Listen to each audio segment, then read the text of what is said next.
नमस्कार प्यारे साथियों, आज हम चर्चा करेंगे शिक्षा विभाग द्वारा आयोजित होने वाला पीओ स्तरीय निपुण मेला जो कि 23 दिसंबर 2025 को आयोजित होने वाला है। निपुण मेले में पंचायत प्रारंभिक शिक्षा अधिकारी महोदय ये तय करेंगे कि मेला जो पीओ स्कूल है उसी में भरेगा या फिर अन्य विद्यालय में भी वो मेले का आयोजन कर सकते हैं। निपुण मेले में क्या क्या गतिविधियां होंगी, कितना बजट है, इनके बारे में विस्तार से चर्चा करेंगे। एक ग्राम पंचायत में जितने विद्यालय हैं, मान लीजिए किसी ग्राम पंचायत में 8 विद्यालय हैं, प्राइमरी, अपर प्राइमरी और सीनियर सेकेंडरी, सभी विद्यालयों को इस निपुण मेले में भाग लेना है। 6 प्रकार की मुख्य रूप से गतिविधियां हैं और 10,000 रुपये का बजट है। पूरी विस्तार से हम लोग बात करेंगे किस प्रकार की गतिविधियां हैं, कैसे बच्चे इसमें भाग ले सकते हैं। पहली जो गतिविधि है वो है शारीरिक विकास आधारित गतिविधि, जिसमें जैसे आप निशाना लगाना, ब्लाइंड फोल्ड, म्यूजिकल चेयर, नींबू दौड़, लटकन जलेबी, बॉल डालो और सिक्का निकालो, इस प्रकार की आप शारीरिक विकास आधारित गतिविधियां करा सकते हैं। एक गतिविधि ये करानी है इसमें। दूसरी गतिविधि मानसिक बौद्धिक विकास आधारित गतिविधि है, जैसे देखो और बताओ, ABL किट आधारित पहेली खेल, हल करो और आगे बढ़ो, वर्ग पहेली, सुनकर जानो और डिजिटल गेम, ये दूसरे प्रकार की गतिविधि है। तीसरी गतिविधियां गणित से संबंधित है, पहाड़े सुनाना, गणितीय पहेलियों को सुलझाना, आकृतियों का नाम बताना, इस तरह की गतिविधि है। चौथी गतिविधि सृजनात्मक विकास आधारित गतिविधि है, जिसमें मिट्टी और क्ले से खिलौने बनाना, पेंटिंग करवाना, कोलाज बनाना, थंब और थ्रेड पेंटिंग, स्वतंत्र रूप से किसी प्रकार की पेंटिंग बनाना, ये गतिविधियां है चौथे प्रकार की।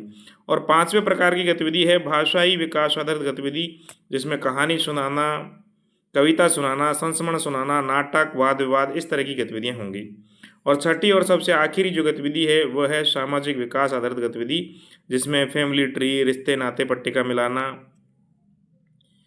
भाई बहनों के साथ प्रतियोगिता में भाग लेना, साझा चित्रकारी, कहानी लेखन, इस प्रकार की ये 6 गतिविधियां होंगी। अब इसमें क्या करना है, मान लीजिए किसी पीओ विद्यालय में 8 स्कूल हैं, तो एक विद्यालय से ऐसा नहीं है कि एक बच्चा आएगा, कम से कम 6 गतिविधियां हैं तो कम से कम 2-2 विद्यार्थी आएंगे, कम से कम 12 विद्यार्थी आने चाहिए एक विद्यालय से। ये मैंने कम से कम बताया, वैसे एक गतिविधि में 5 विद्यार्थी हों तो 6 × 30 विद्यार्थी हो गए, लेकिन मान लीजिए नामांकन कम है और कई तरह के इशू हैं, तो एक गतिविधि में 2 विद्यार्थियों का होना बहुत जरूरी है। अब इसमें बजट कितना आएगा इसके बारे में हम लोग चर्चा करेंगे। बजट कितना आएगा, बजट इसमें 10,000 रुपये का है। कौन कौन से बजट हैं इनके बारे में हम चर्चा कर लेते हैं, और ये बजट कहाँ खर्च होगा इसके बारे में हम लोग बात कर रहे हैं। ये देखिए, शिक्षण अधिगम सामग्री निर्माण के लिए आवश्यक सामग्री क्रय करना, जैसे रंगीन कागज, chart, colour clay, picture art, 3,000 रुपये का बजट है। थीम आधारित स्टॉल निर्माण की गतिविधियां, जैसे पानी की बोतल, पेन, पेंसिल, लंच बॉक्स, इसके लिए 3,000 रुपये हैं।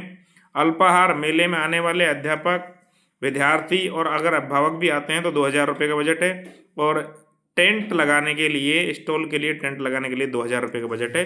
इस तरह से ये 10,000 रुपये का बजट है, जो कि पीओ साहब के SNA के अकाउंट में ये पैसे आएंगे। इस प्रकार से आपको 23 दिसंबर 2025 को निपुण मेले का आयोजन करना है।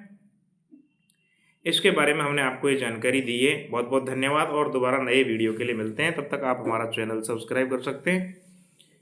कमेंट बॉक्स में हम बता सकते हैं कि किस विषय पर और वीडियो हमें बनाने चाहिए। धन्यवाद।